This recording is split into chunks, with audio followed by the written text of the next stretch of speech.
Okay, so welcome back. In this lecture, since in the last lecture we talked about classification of polymers, methods to classify polymers, uh, first based on their synthesis and second based on their source or origin. So we saw a lot of a large number of examples, and we also talked a little bit about this, discussed a little bit about their application in our industry in various regions. So in this lecture, we will be talking about classification and various types of polymers and how the classification has been done. Classification on the basis of their origin. So in the previous lecture, we talked about natural polymers. In this lecture, we will be talking about the synthetic polymers, specifically with regards to plastics. So the word plastic actually derives its meaning from the Greek word which means muddy. So what comes to our mind when we hear the term plastic? It means that it is something which can undergo deformation and it will again may either return back to its original state or it may not. So that is what plastic really is. But to be really accurate, plastic, when we use the word plastic, it means that it will undergo deformation and beyond a point which is uh, irreversible. So elastic materials are those which will undergo deformation, but it is reversible. So that is the basic difference between the two. But we are not really talking about plastic and elastic differences. What we are really talking about is the difference between the various types of plastics that we normally use in our printing industry. Now, plastics are basically very much popular because of a multitude of reasons. They are lightweight, they have good tensile strength, they are impervious to some external factors like environmental pollution and moisture. They have good moisture barrier, gaseous barrier, and all of that. However, their environmental impact is very high. That means it is non-biodegradable, and everywhere in the world there has been multiple techniques employed, multiple policies and compliances that are employed basically, which have somehow tried to control the indiscriminate use of plastic. Because it is kind of non-biodegradable, it poses a potent threat to the sustainability and environment. So, having said all this, there are definitely methods and responsible um, usage and use cases where we see plastics are being used. But nowadays, a lot of new technology has emerged, that is reusable plastic, disposable. Degradable plastic. So all these concepts has come in. But before going into all that, let us first discuss the two categories of plastics that we are going to talk about. One is basically your thermoplastic, and the other, that thermoplastic is this one, and the other, which is known as thermoset. So, what is the difference between thermoplastics and thermosets? The major difference between the two is the fact that in case of thermoplastics, when they are heated, they undergo molecular redistribution, and as soon as a material undergoes or a polymer undergoes molecular redistribution, they try to loosen up, right? They become pliable. So once they are heated, they are put in a mold, inside of a mold or some other mechanism, and they're molded to a particular shape. And once the heat is reversed or taken away, then it sets in that particular mold that has been put into that plastic. But again, when it is being heated, it is it again becomes pliable and it can be remolded to a new shape. That means the process of heat, molding, and heat is reversible in nature. So thermoplastics are basically reversible. Reversible in the sense that they can be heated, molded, and heated back to remold it. But in case of thermosets, they are not that pliable. They're kind of bit rigid because of the existence of cross links or branch structure in their polymeric nature. Because of this, they are kind of once they are heated, they may be molded to a particular to fit a particular shape. But if they are reheated again, once it has cooled down, after which if you reheat it again, it will not go back to its original state. That is why the process here of heating, molding and heating remolding is irreversible. That means once it is heated and it acquires a particular shape, it cannot be reheated to change its shape. So this is the primary difference between your thermoplastic and thermoset. So before going into a lot of details about individual, I would just like to I'll talk about the glass transition temperature a little bit later on, but I will talk about specific types of thermoplastics first. So let us first take a look at a very known thermoplastic that we often use, which is polyethylene. So as you know, polyethylene can be of two types. One is low density and high density. So depending on that, there are differences between the two. Like the LDP consists of branched molecular structure, whereas the high density one, it is mostly linear in nature. However, because of this, because as I told you, remember in the last lecture, that wherever there is branching, that means it will be much more flexible in nature. It will be, film forming ability will be very high. But in case of HDP, since it's linear, it is rigid. It is much more rigid and it is stiffer than LDP and has a better tensile strength. That means because it is linear in nature, when you pull, tensile strength means if you pull it apart, it will not easily come off, or it will not easily break, or cracks won't appear that easily. So HDP is much more stiffer, rigid, and it's got a high tensile strength in comparison to the LDP. And even if you consider the gas permeability, the in case of your HDP, the gas permeability is much more lower in case of HDP than in case of your LDP. However, the depending on the nature and the the thickness, it varies. However, in general, it's a given fact that HDP provides better protection against gas intrusion in comparison to LDP. But in case of LDP, obviously there are certain other advantages, like it is low weight, right, and low density. It has got high tear resistance. So in case of your paper, also certain papers, because papers are nothing but cellulose fibers arranged with some, obviously some different materials, but in that case also you see that tensile strength is high. So for example, this is your linear polymer, right? So tensile strength is higher in this direction, but tensile strength is higher in this particular direction, right? It's difficult for you to break the this thing, uh, the fibers. That is true for cellulose as well as for PE as well.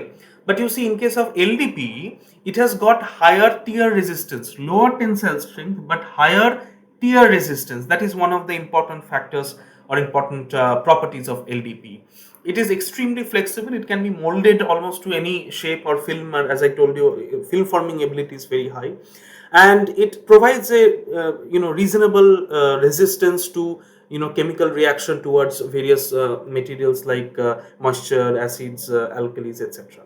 Now they do have good toughness and they are pliable, which makes them very useful material in our case, for especially for packaging concerns, and for packaging purposes it provides a much more important and much more useful role. LDP provides much more useful role than in comparison with HDP, right? But on the other hand, if you see HDP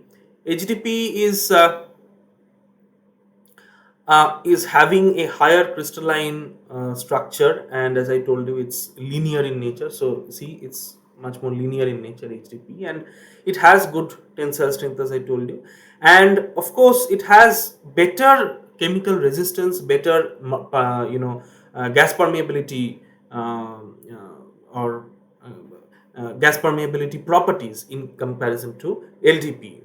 However, it is, because it is rigid, it is tough, it will be brittle, it will not be that much flexible in comparison to LDP. And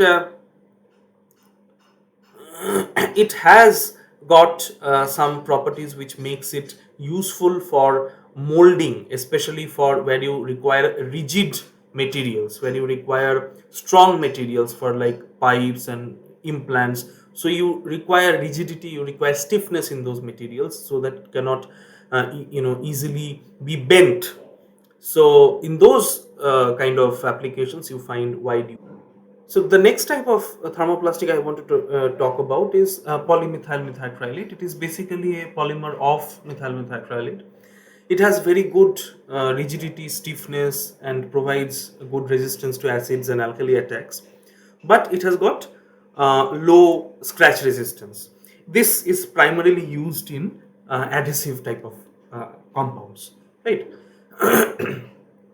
Next, we have got polypropylene. This is also a very well-known plastic, and this is it has got primary use in substrates, especially in flexible packaging, gravure printing. It has got very good use in that. It is the lightest known, industrial grade polymer, which is again this is a addition type of polymer, and its uh, melting point is around 100 degrees, and it has good resistance to acids, alkalis, and various other moisture type of materials. It's, as I told you before only, that it is very wide application in packaging industry, because when we are talking about flexible printing, it's kind of primarily related to the packaging industry. So one specific variety of polypropylene, which is biaxially oriented polypropylene, this is used in laminates, in triple laminates and all those type of stuff, because in case of reverse printing also we see a lot of use in BOPP in the gravure industry. So this is a very important. I'm not going into details of how it is being made. Next, we have PTFE, or polytetrafluoroethylene, which is sometimes industrially known as Teflon. And normally, you see, this non-stick, widely used in the non-stick cookware industry, where you give a, kind of a coating on top of the non-stick cookware, so that it's not really sticky at the bottom of the pan. However, and this is actually obtained in the form of wax, and it can withstand temperatures up to 300. That is why it is basically used in all these type of applications. High temperature resistance is one of the primary important factors in this, and it is used as an additive in heat setting. It is used as anti-set of powder. It has very good surface property. As I told you, that normally what happens, PTFE wax, all the PTFE wax is basically used in a lot of as additives in lot of inks, which improves the surface property. Now I'll talk about surface property when I talk about ink in the coming semester, but let me just give you a brief idea what surface property is. So for example, if a surface is very rough, right, a packaging material or any other material for that matter, so what happens when multiple packages are stacked on top of one another, or they are manually being handled from one place to the other, what happens, there is a chance that the coating on top of the material can get abrased. In order to prevent this, some wax type of material which makes the surface very smooth, PTFE, is used.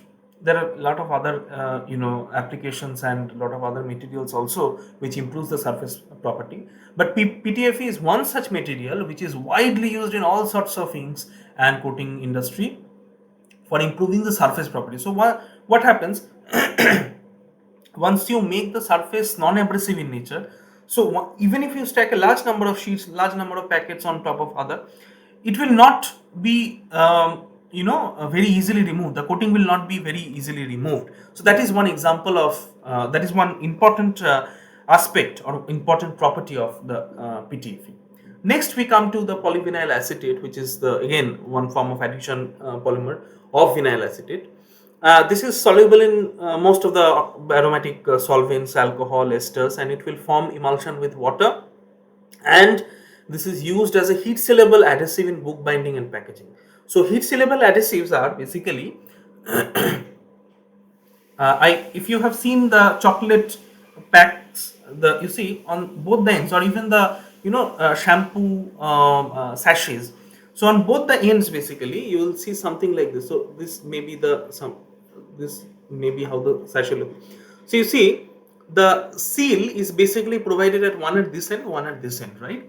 So here, these type of materials, adhesives made out of PVAC and all these materials are basically added, and two layers. You see, once the material which is to be packaged is in the middle, and two materials, two laminates or two substrates come in contact with them, they are basically made to pass between two rollers. Okay, what happens, and heat is added and pressure is added, and the before coming into contact of this roller, the heat sealable adhesive had already been applied on both the ends of the inner ends of the plastics over here, or the substrate over here. What happens, due to the heat and pressure that is applied, the this particular adhesive makes these two ends stick to each other, and this is how heat sealable adhesives work.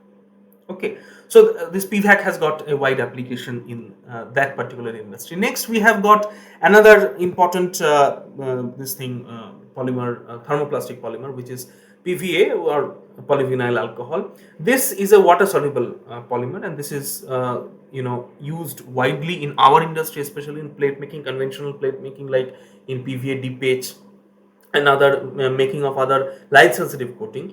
So this is also a polymer and works like a your protective colloid to the lyophobic light sensitive material like ammonium dichromate and others, to prevent them from coagulating and ensure good dispersion of the light sensitive material throughout the plate or the film on which you are applying it.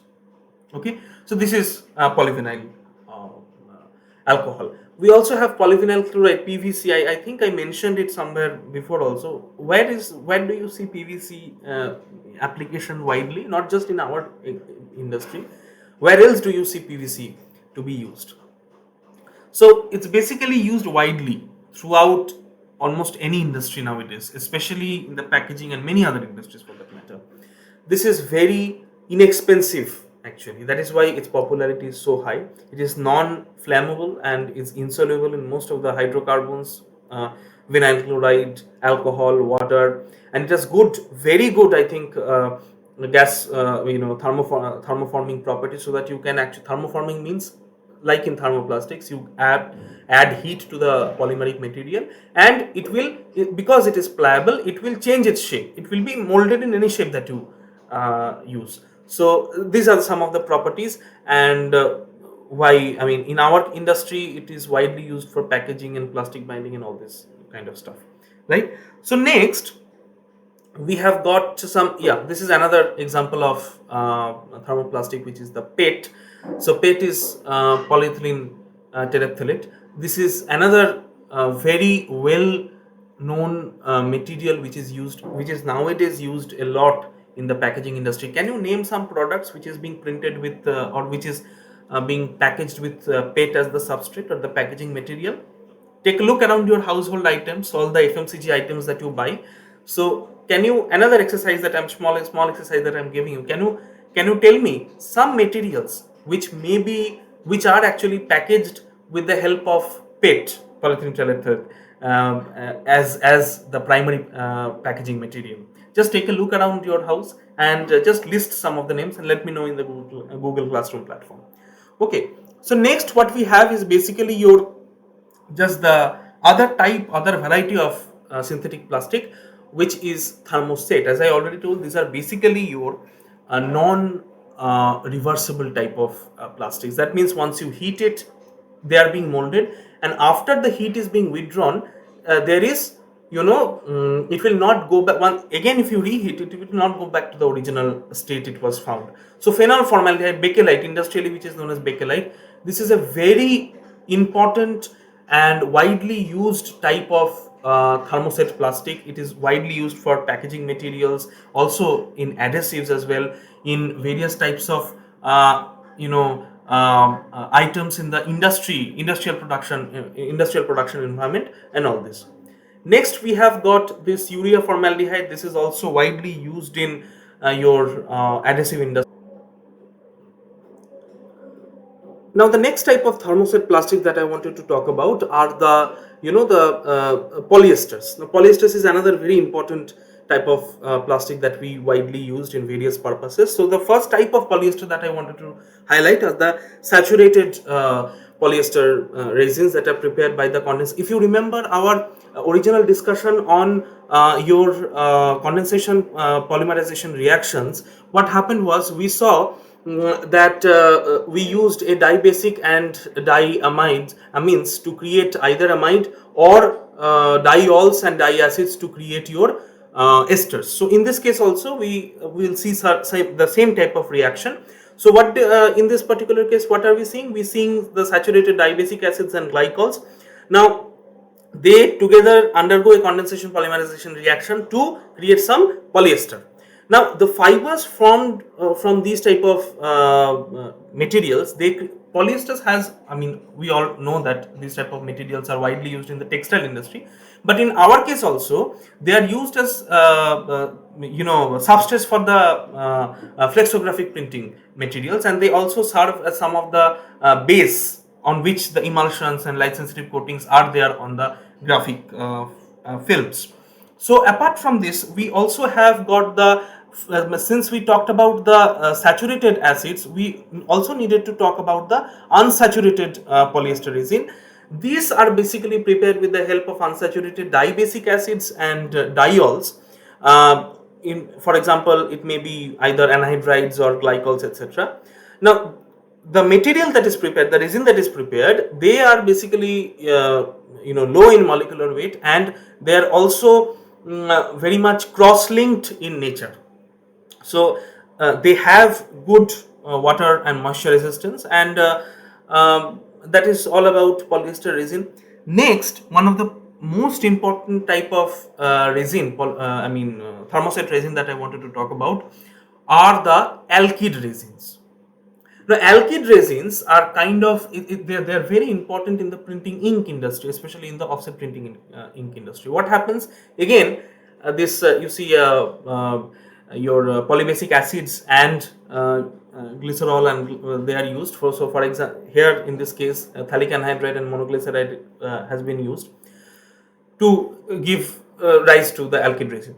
Now, these are basically used as wetting agents. They are promoters of wetting agent. Now you may ask, what is this wetting agent and dispersing agent and all of this? So let me go one step at a time.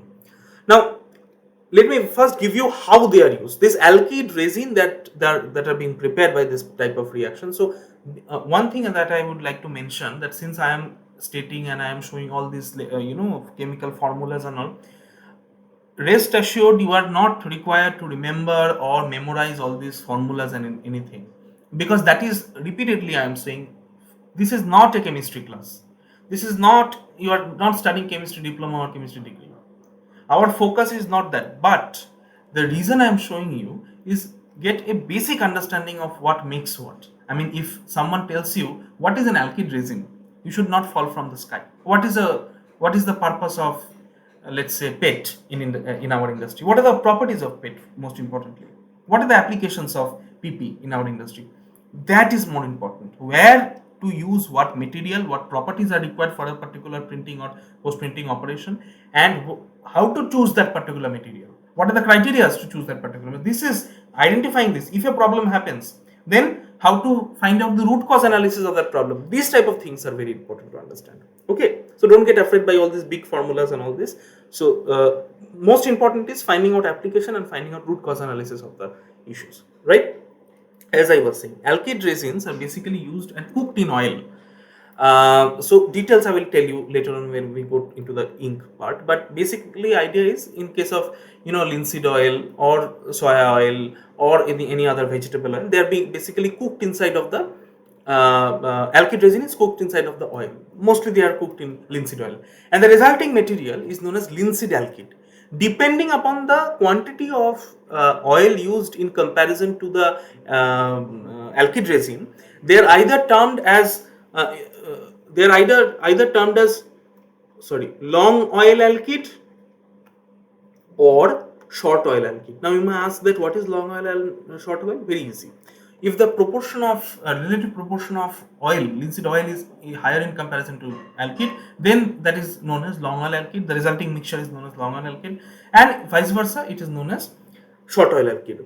Now they are great promoters of pigment wetting. Again, see, pigment is something which is giving color to the ink. Pigment remains dispersed in the, like the dispersed phase remains dispersed in the dispersed medium in a colloid. Similarly, ink is also a colloid, it's a sol. So pigment solid dispersed in liquid vehicle. So the vehicle should promote wetting of the this thing, your pigment, so that the pigment does not coagulate together, and if it coagulates, it will not get wetted by the vehicle in the ink, and it will come out in the with the fountain solution during printing, creating all sorts of problems, tinting and all sorts of problems, right, bleeding and all this. In order to prevent this from happening, in order to ensure that the vehicle is properly creating a uniform layer around the pigment, so that the pigment, like the protective colloid was forming a layer around the lipophobic colloid to prevent them from coagulating, similarly here also vehicle should form a uniform layer around the pigment to prevent any sort of pigment flocculation or coagulation. Actually, in case of pigment coagulation, that we refer to as flocculation or pigment bleeding. So that is being promoted by this linseed alkyd and linseed resin and all these things. It also provides your very good film thickness and addition to the dried film and all of this. These are some of the very important utilities of your linseed alkyd. Now the next thing that I wanted to talk about are the epoxy resins. So they are created by the combination of bisphenol and epoxypropene. Now here their molecular weights ranges around 350, and it's kind of liquid only, mobile liquid, and if it is higher than that, then it becomes solid, depending upon the degree of polymerization, of course. They are extremely stable, and they have very good chemical resistance, and they are actually polar in nature. Polar means there is a distinct polarity, charge polarity in this particular type of molecules, and they exhibit, because of this polarity, they exhibit very good quality of adhesion with the material to which they are linked. So that is why they are very much used in the adhesive preparation of adhesives and adhesive industry.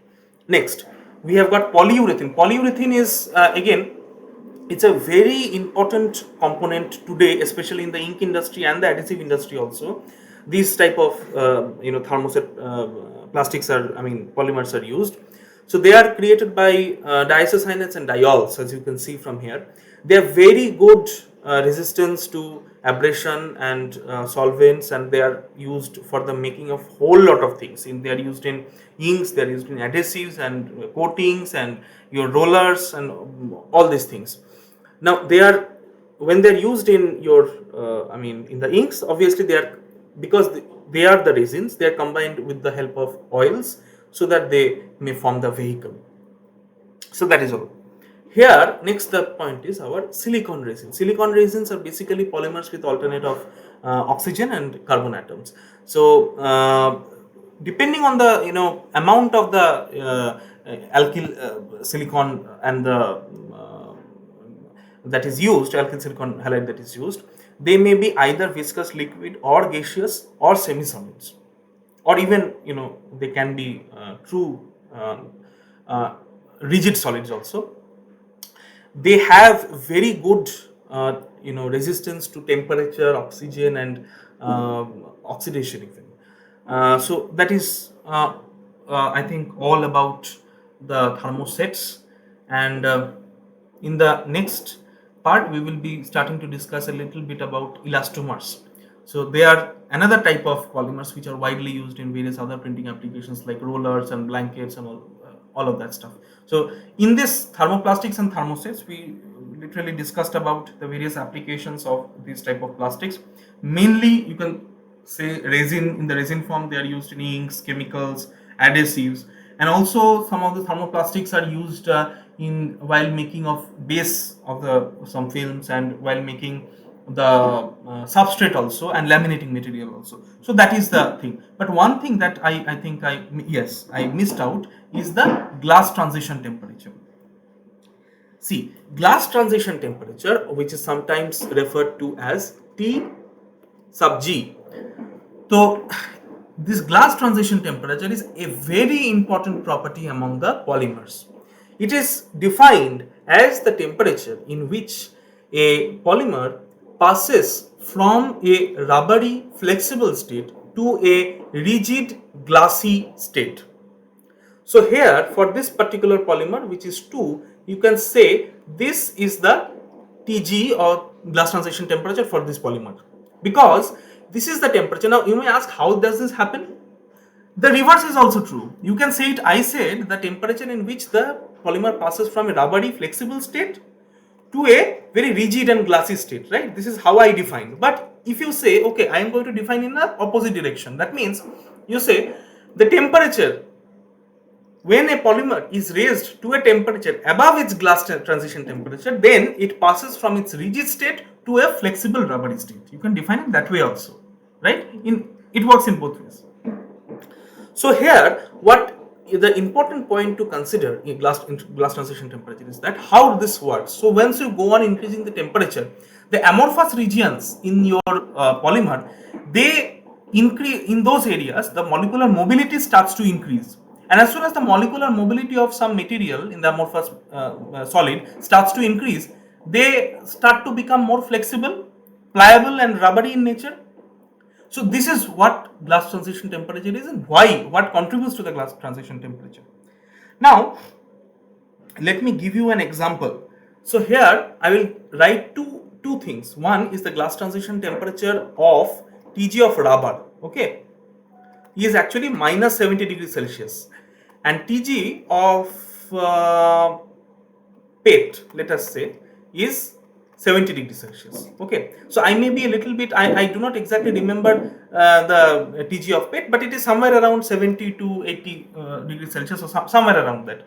I mean, it's not less than that, it should be more than that if at all. Now, PET, you see, PET is used for making of the tubes, the various cosmetic tubes that you see, like not the toothpaste, not those kind of tubes. Those are lamy tubes. Actually, there's a different thing. But what example, like face wash pack and all these things, they are basically made out of PET, polyethylene terephthalate. They are having a glass transition temperature of 70. Okay, and rubber is having, which is widely used in printing blankets, rollers, in automobile sector, the tires and all of that, it is having a glass transition temperature of minus 70. Okay, I am giving you this statement that why is it that for certain polymers we need to operate, or we need not operate, but we need to use those polymers above its glass transition temperature, and for the other polymers we need to use those polymers below its glass transition temperature. So at what temperature do you think rubber is used? So in the your car tires and all these things, what temperature is rubber is used? Is it used below minus 70 degrees Celsius, or is it used above minus 70 degrees Celsius? It is used above minus 70 degrees Celsius. And at what temperature should PET be used? I am saying it should be used below 70 degrees Celsius, or whatever its glass transition temperature is. Now, why is that? Question is, why is that? Can you tell me why this happens? Just pause for momentarily. Just pause the video and answer it for yourself. I'll give you the answer. See, as I define glass transition temperature at which the polymer shifts or starts to transition from a flexible state or rubbery state to a rigid, glassy state. Glassy state means what? It becomes brittle. It becomes non-pliable at all. So, do I want car tire to become rigid? Otherwise, the car will not move. The car's tire is very pliable, very flexible. That is why it is rolling on the road effortlessly, and you are moving in the car. But if I use the rubber at below its glass transition temperature minus 70 degrees Celsius, do you think the car will move? it will become stiff. The rubber will become stiff and it cannot be used anymore. It will start to break because it becomes brittle below the glass transition temperature. Now, in case of PET, if we suppose you have kept a face wash and suppose you inside of that PET bottle that you are using, and you are using the PET bottle above 70 degrees Celsius, what is going to happen? It is going to become rubbery. So everything, it will start to kind of melt, right? That is why it is used below 70 degrees Celsius. This is the significance, this is the importance of glass transition temperature in our case. So we want to operate rubber at higher temperature than its glass transition temperature. But here is another question. I will talk about elastomers because rubber comes under elastomers class of polymers. But try to think about it. Like, if I am using rubber in the blanket cylinder and I'm using it at a very high temperature, because they are all rollers or cylinders, they're moving, their constant friction is being generated and high heat is being generated. Normally it's ink rollers under normal conditions, even if it is controlled under air conditioned environment, temperatures may well rise nearly 50 degrees Celsius or even more than that under air conditioned situation. So imagine what is going to happen without any air conditioning or climate control. So if the temperature of rubber is so much high, what is going to happen? It's going to get all this, so much flexible and pliable. It's going to get mushy. It's not going to roll anymore. So my question to you is, what is the uh, precaution that we need to use these type of polymers, even for those for which we are using them above the glass transition temperature? For example, rubber. I'm saying yes, rubber has to be used above its glass transition temperature, but to what limit? That is the question. So this I will not give the answer to. This you have to give me the answer. Okay, I hope let this lecture be till here. We have gone through a substantial amount of thing. So in the next lecture we will be talking about elastomers, various properties and some of their applications as well.